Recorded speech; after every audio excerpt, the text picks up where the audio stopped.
So, good morning. This is Janie Snelson. We are here live at the Permian Basin International Oil Show live podcast studio, which is sponsored by TD Williamson and Second Story Co-working. We are so pleased to have this studio available for us and our clients. So, thanks for coming. I'm here with AEGIS Chemical Solutions. Would you go ahead and introduce yourselves, please? I'm Kevin Dixon. I'm the business director. I'm John. Sorry about that, Kevin. I'm John Mason. I'm the technology manager. Awesome. Nice to meet you. I've known Kevin a long time, so we've kind of hang out in the same oil field. You just been hiding, doing your technology stuff, haven't you? That's what I try to do. So we try to keep him there to do that. Can y'all tell me a little about AEGIS Chemical Solutions? I know Mark and I've known Mark forever. It started out a one truck company back. Mark and Scott Breeding actually started this, and Scott got out, and after the development, they went corporate, and Aegis, and Scott named it Aegis, and then he got out, and Mark has ran it since then, about 2013 and going on.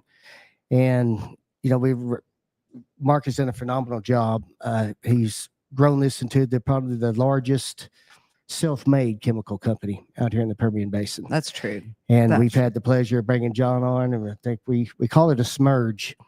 Merge with him. He is actually probably the world's expert on ClO2.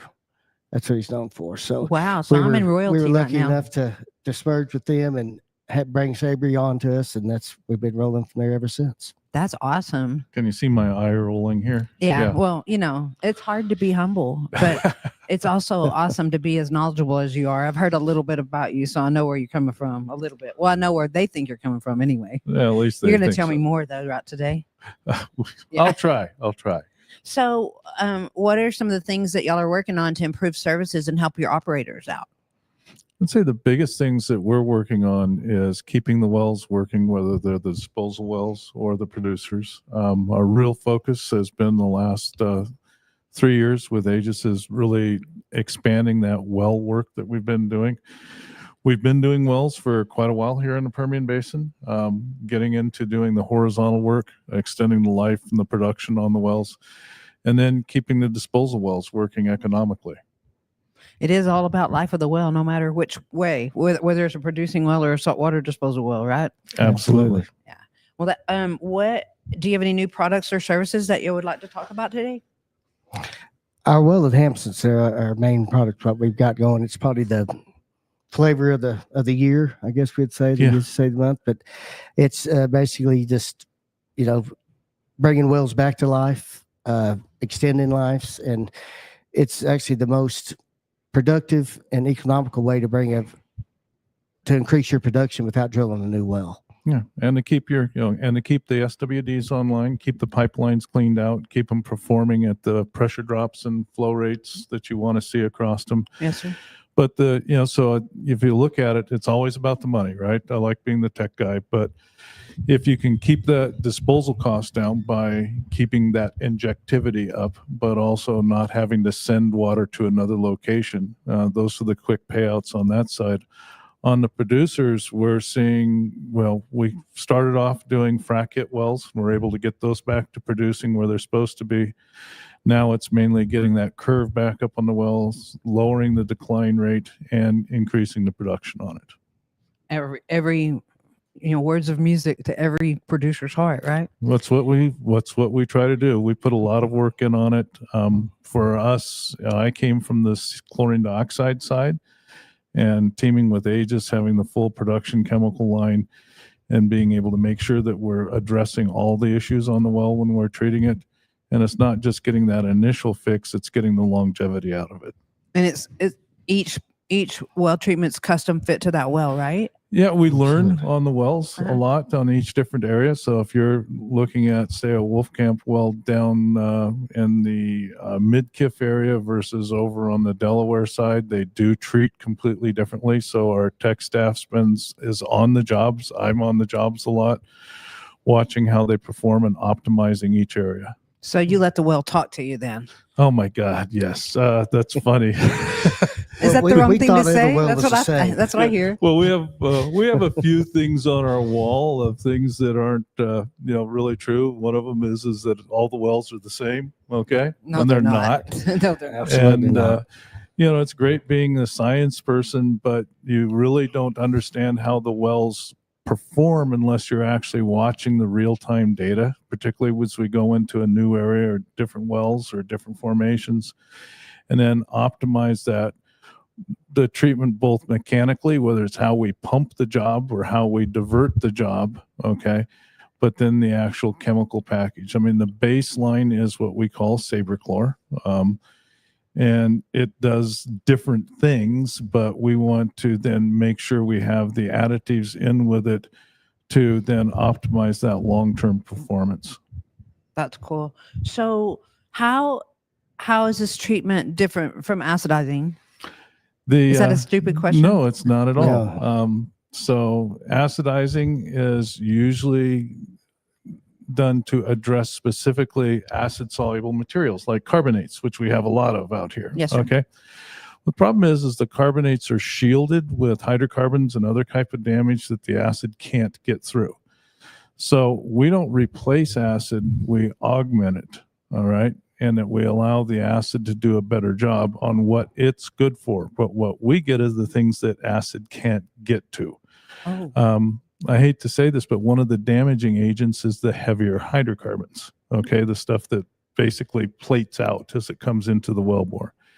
So we mobilize that, get it out of the way, help production in that way, get rid of damage like whether it's biological matter or polymer damage or something like that.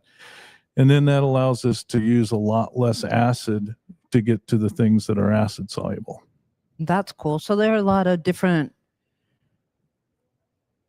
shelves, I guess you would say, in a well, that not shelves, but different things you needed to touch for each well. So you probably need to work teamwork wise with that operator and see what their goals are and see if y'all can help them attain their goals. So exactly. So when we look at a well, we want to look at its production history, look at the wellbore diagram, get an idea of the chemistry of the water and the oil that's coming out of it.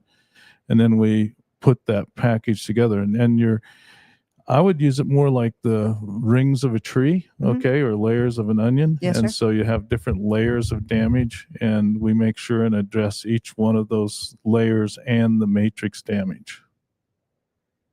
Okay, awesome. What makes AEGIS Sabrichlor ClO2 different from other products? Because I've heard of chlorine dioxide, Mhm. and I know a lot of different companies use it, but y'all seem to be using it in a more specialized, focused, targeted way per the well. So from my perspective, it does come down to safety. Okay. Absolutely. There's been a lot of chlorine dioxide's been around for a long time. Yes, It sir. was actually first used in the oil field back in the 80s.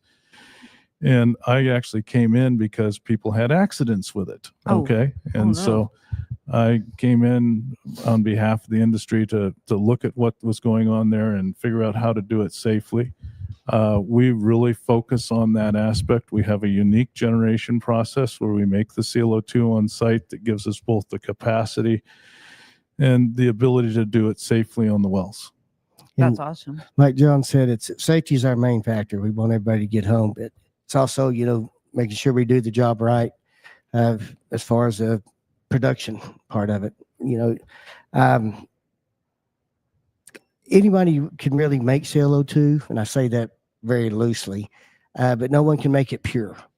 And with John's patent, what we have, we can make pure ClO2, which does not, it allows us to do its job, and to where you're not making chlorite or chlorine downhole, to where a lot of bad things can happen, when doing that. I mean, you can blow wellheads up, you could pipelines, and that has happened. And I say that when I first introduced John, I introduced him as the guru, the world's expert on ClO2, because that's how he started and brought it in.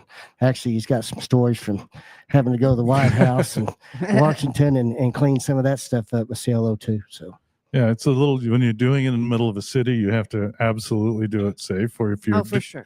if you're treating a building like this to clean it up, it's, you get a little bit more scrutiny on things. But bottom line is, the oil field's an ever-changing environment. You don't know what you've are going to find when you go to a particular well. And so that versatility, and I think that experience and, the depth that we have in it is what really makes the difference. And there's no differentiation between vertical wells and horizontal wells. You can use them on either. On either. We actually, our first... And SWDs. Yeah. Our first work was on verticals way back when. The difference is if you've got a well making 5 barrels a day and you take it to 10, it's nice, but it's not great. Okay. And you do that on a horizontal well and, increase the production by 100 or 200 barrels a day, it's a big deal, right? Well, it is a big deal. And with all the mergers and acquisitions going on, there's going to be a lot of opportunities for, different operators to use your technologies and to improve wells that are aged, right? Well, and the other thing, you get back to history. We've done so many wells over the years and have such consistent results. Again, it does come down to money, and people can look at it and look at what spend they're going to do and get a pretty good idea on what return they're going to be, whether it's 10 barrels, 20 barrels, or whatever they're going to get on that, and look at it from an economic standpoint. What are there data sheets and things like that on y'all's websites that people can access, or how could an operator learn more about y'all's process? That's more Kevin than me. Come on, Kevin. Feel free to give me a call anytime. Call Aegis, call me.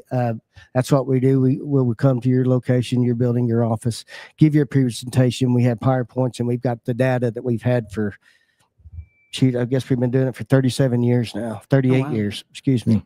And in saying that, we've had 0 incidences. So that's a pretty damn good track record. Yeah.